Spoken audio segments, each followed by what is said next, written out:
for adding decimals is 5NR 4.4. We are going to solve problems involving addition and subtraction of decimal numbers to the hundredths place using a variety of strategies.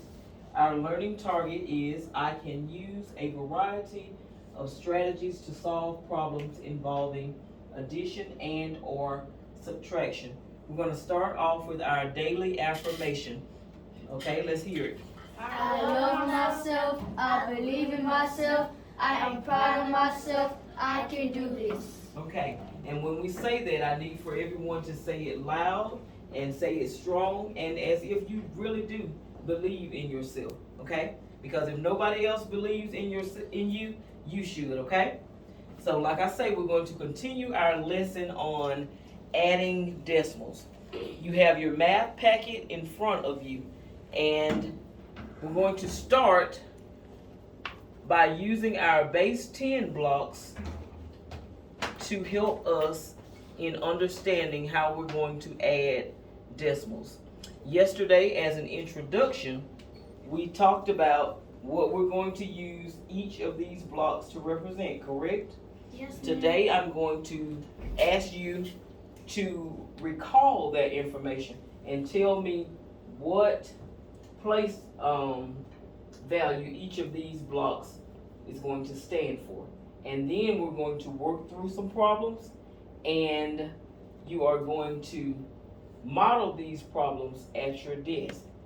You're going to do some on your own, and then at some point we're going to let you use an elbow partner to work with, okay? To make sure that you have a clear understanding. On yesterday, what did we say we're going to use this block to represent? Ones. We're going to use this block to represent our ones. That's correct. This block will be used to represent tenths, and this block will be used to represent hundredths. Okay. We said that if we have this represented as ones, what place value will this number show up in? The ones. The ones place. So this number is going to show up in what place? Tenths.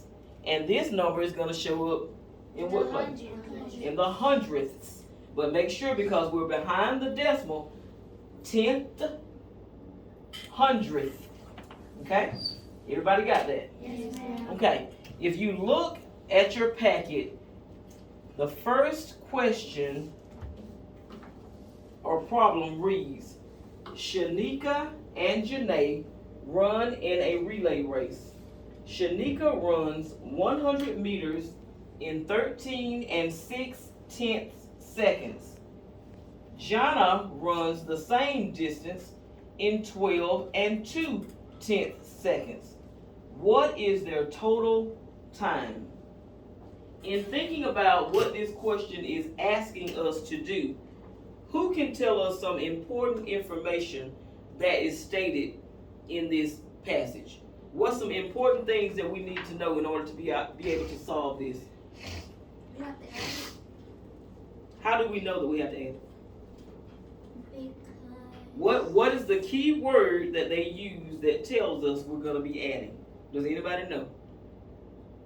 Simeon. Because we have to line up our What? decimals. Which word?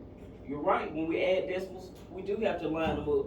But do you know what's the key word in that passage that tells us that we're going to be adding? Debbie? The number. The score. Huh? Run? No. It's one key word. Distance? What you think? No. The key word that I was looking for is total. It asks, what is the total time? When we talk about total, we think about all together. So we have two people that ran the same 100-meter race, but they did it in two different time frames, okay? So they want us to add Shanika's time plus Jana's time to see how much time they both ran all together.